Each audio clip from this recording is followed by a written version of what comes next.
Welcome to NEET Chennai. இந்த video நம்ம எதை பற்றி பார்க்க போகிறோம்னா ஹவு ஸ்பிளிண்டர்ஸ் கெட் அன்ஸ்டக் அப்படின்னு தான் பார்க்க போகிறோம்.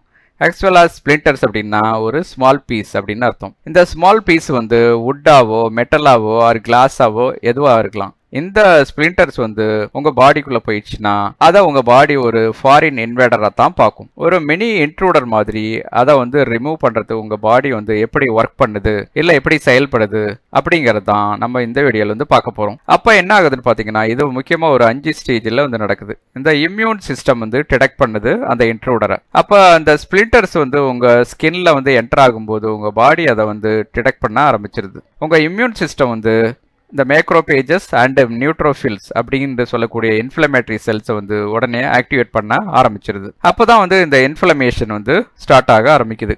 இந்த இன்ஃப்ளமேஷனில் என்ன ஆகுதுன்னு நடக்குதுன்னு பார்த்தீங்கன்னா அந்த பகுதிக்கு வந்து பிளட் ஃப்ளோ வந்து இன்க்ரீஸ் ஆகுது. அதனால் வந்து ரெட்னஸ் அதாவது சிவப்பாயிருது, ஸ்வெல்லிங் வீங்கி போகுது, மூணாவது பெயின் வலிக்க ஆரம்பிச்சிருது. இதெல்லாம் நடக்குது. இந்த ஸ்பிளிண்டர்ஸோட உள்ள என்டர் ஆகி இருக்கக்கூடிய எந்த மைக்ரோப்ஸையும் வந்து அட்டாக் பண்ணுறதுக்கு அந்த டபிள்யூபிசி அதோட எண்ணிக்கையை இன்க்ரீஸ் பண்ணி அட்டாக்குக்கு ரெடி ஆயிருது. இந்த ப்ராசஸில் வந்து பஸ் வந்து உருவாகலாம், அதாவது சீழ் பிடிச்சிடலாம். இதில் என்ன இருக்குன்னு பார்த்தீங்கன்னா ஒரு டெட் செல்ஸு மற்றும் பாக்டீரியா ரெண்டு மிக்ஸ் ஆகியிருக்கும்.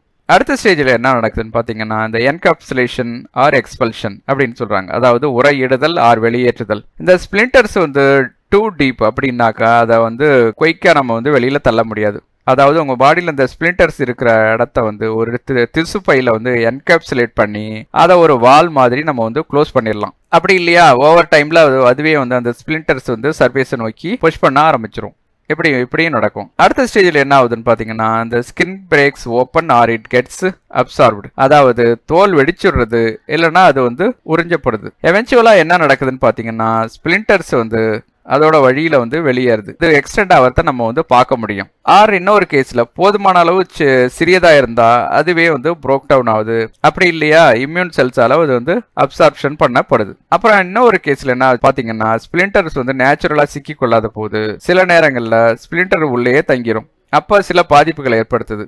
அப்போ என்ன ஆகுதுன்னு பாத்தீங்கன்னா இன்ஃபெக்ஷன் வரும், ஒன்றுல பெயின் வரும், ஆர் இந்த ஆப்சஸ் வந்து ஃபார்மேஷன் அதாவது சீழ் பிடிக்கிறது நடக்குது. இந்த கேஸில் என்ன பண்ணலான்னு பார்த்தீங்கன்னா மேனுவல் ரிமூவல் வந்து கட்டாயம். ஒன்று இதில் வந்து நம்ம ஸ்டெரைல் யூஸ் பண்ணலாம், sterile needle or tweezers use பண்ணி இதை வந்து நம்ம ரிமூவ் பண்ண முடியும். ஸோ இந்த வீடியோ பிடிச்சிருந்தா உங்கள் ஃப்ரெண்ட்ஸுக்கு ஷேர் பண்ணுங்கள். டவுட் இருந்தால் இந்த காண்டாக்ட் டீட்டெயில் எங்களை அப்ரோச் பண்ணுங்கள். Thank you, all the best.